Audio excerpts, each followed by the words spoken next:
And now, the survival show that once survived, going commando in a tactical bathrobe.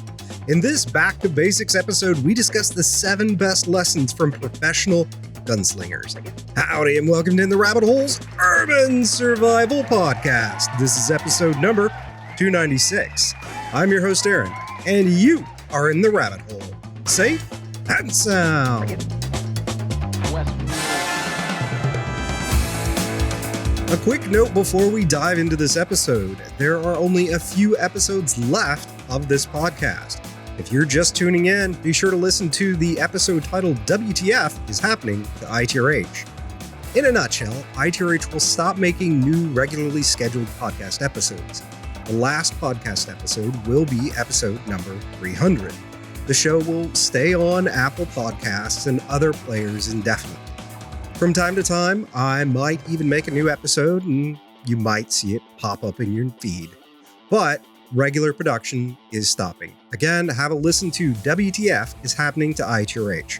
There will be a link in the show notes and on the site and in the descriptions section of YouTube if you need to go find that episode. One last thing. I recently misspoke. This is the last time we'll talk about this. Apple does not pause your podcast feed for a show when that show takes a less than regular schedule. It only happens when a podcast puts out episodes and you don't interact with them for a period of time. Again, most new content will be published on YouTube as mentioned in the WTF announcement and for the reasons put in the WTF announcement. Nothing against podcasts. I just don't really have time to put out long-form stuff anymore. With all that out of the way, let's discuss one of everyone's favorite subjects: guns, tactical training, and tactical gear. Now, over the years, some great professionals in the industry have shared important advice with us. Most of this is in the past episodes. Sometimes it was off-the-air stuff people would share that were not willing to speak about it publicly. These 7 points are for the average person. They are not for people who are offensive professionals or high-ranking chairboard keyboard commandos. These points are not mine. They are lessons from people with real trigger time who have the experience of, unfortunately, using force to take a life. I would sum it all up into 3 categories: priorities, purpose, and probability. Have realistic adult priorities. Understand your purpose and the purpose of your equipment. Judge plans, actions, and purchases based on probabilities. There's nothing wrong with preparing for the extreme end of things, but don't kid yourself. Take care of the probable first. That brings us to number 1. Train for and become proficient in dealing with the most probable first. Train the way we discussed preparing. Acquire skills to deal with the most likely before worrying about the least probable. This usually begins with learning the fundamentals and practicing them to the point of absolute boredom. Some like to quip, prepare for the worst, and hope for the best. However, this ignores the probable and only serves overindulgence of the improbable. Make sense? Now that's not sexy. That's not Jack Bauer. That's not SEAL Team. That's not Delta. But you and I are not those things. A friend used to have a great expression. You lie to your friends, I'll lie to mine, but let's not lie to each other or ourselves.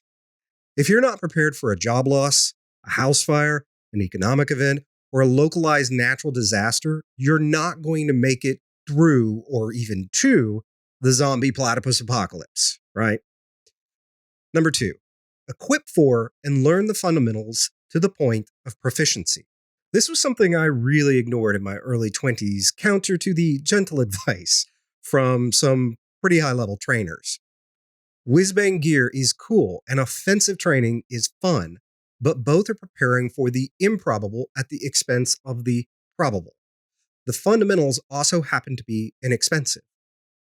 Scout of Project Appleseed and Rifleman Radio used to say, "A charging rhino doesn't care about the 99 rounds you send whizzing past his head. He only cares about the one you land in his head." That's less about your gear than it is your skill. I would add the charging rhino doesn't care how cool your kit or gun makes you feel. I know I've seen me do it. Many moons ago, after several tactical pistol and rifle classes, it finally dawned on me that my accuracy was not improving significantly, or at least as significantly as I thought it should have. The trouble was, I was attending exciting classes, and that is mostly what was being offered by trainers. The reason is simple. People want to feel like they're high speed, low drag. But the reality is, most of us only ever have the time to become high drag, low speed. Become really good at the basics. Focus on proficiency and defensive skills. Practice them to the point of unconscious competence when you can do it without even thinking about it and do it really well. Fortunately, I eventually stumbled on Project Appleseed. Now, when the podcast ends, becoming a regular again is something I have at the top of my to-do list. You should check them out too. Number 3, know your responsibilities and priorities. You'll often hear people say, "I'd die for my kids." I understand the trope, I really do. But it is generally said with a lot of emotion and without much thought. How about doing everything you can to stay alive for your kids instead? Less romantic, for sure. However, it's a significantly more responsible way of thinking. What are your kids going to do without you? Why is this important?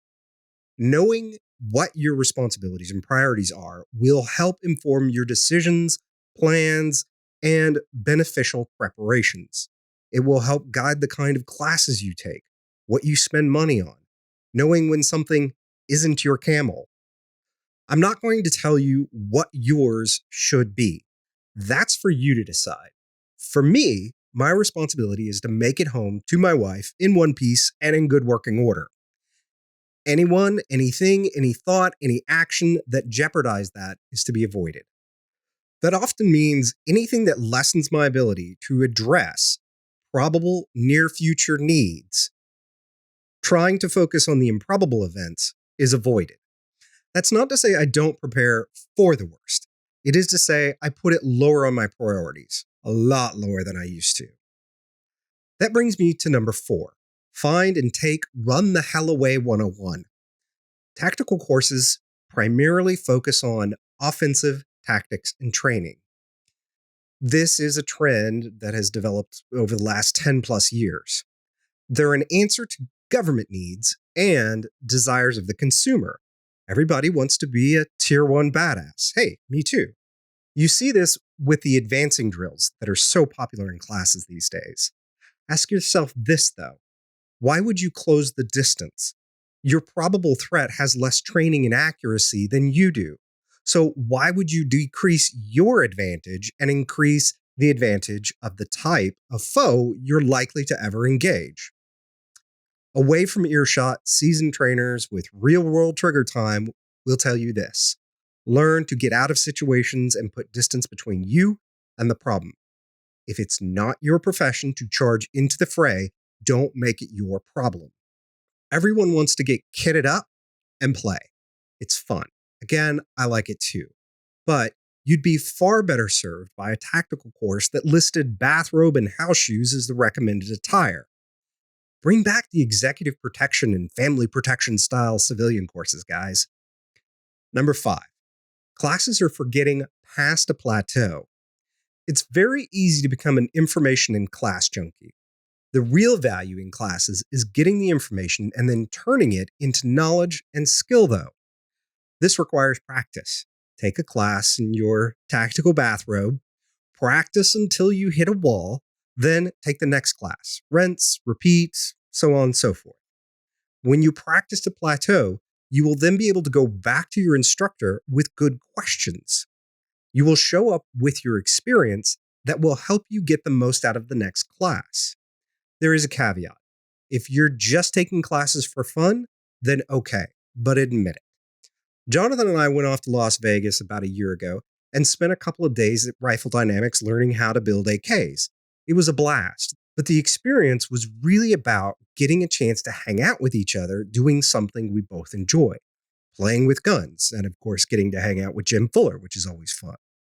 But we were under no illusions that we were going to come back and build arsenals of AKs to fend off whatever. Number 6, spend more on the classes and practice than gear. This goes completely against what most people do most of the time. Again, I've seen me do it too. Tons of gear does not make up for a lack of experience and knowledge on how to use it. Barring one exception, the gear cannot make up for a lack of skill. Impress people at the range with your skill, not your junk. That sounded weird. You need to be able to run your equipment like a boss, more than you need the most expensive or 3 copies of equipment. Yes, 2 is 1 and 1 is none. But if you can't use it or use it well, then 2, 3, 4, or 5 is still none. Nope. This isn't to say you shouldn't purchase the best gear you can. Just be smart about it. Don't buy top-shelf gear at the cost of not being able to afford training or the means to practice often. Finally, number 7, go through stress inoculation. Stress inoculation comes in many forms. At the low end, there's just learning to be okay with being uncomfortable. At the other end is doing force-on-force training. I was once at a shooting class. One of the other attendees was very obviously a prepper. He was very sure the end was coming. He also complained about everything and enough to be noticed by other classmates. At one point, he complained about his rifle sling being uncomfortable. 2 instructors on 2 separate occasions looked over the sling and talked to him about it. He complained loudly one last time. Finally, the most senior instructor gruffly replied that if his sling was comfortable, he was doing it wrong. The classmate huffed, gathered up his things, and quit. Granted, the instructor could have said it with more care and finesse, but if you can't take being uncomfortable and a salty old instructor not coddling you, what do you think the zombie platypus apocalypse is going to be like? At the other end is force-on-force training. If you think you're going to need to use any of this, you need stress inoculation. It will happen fast, it will be brutal, and your adversary will likely have been born and raised in a hellish environment. A life of stress inoculation, you might say. What do you have? And that's what I think about that. Damn it.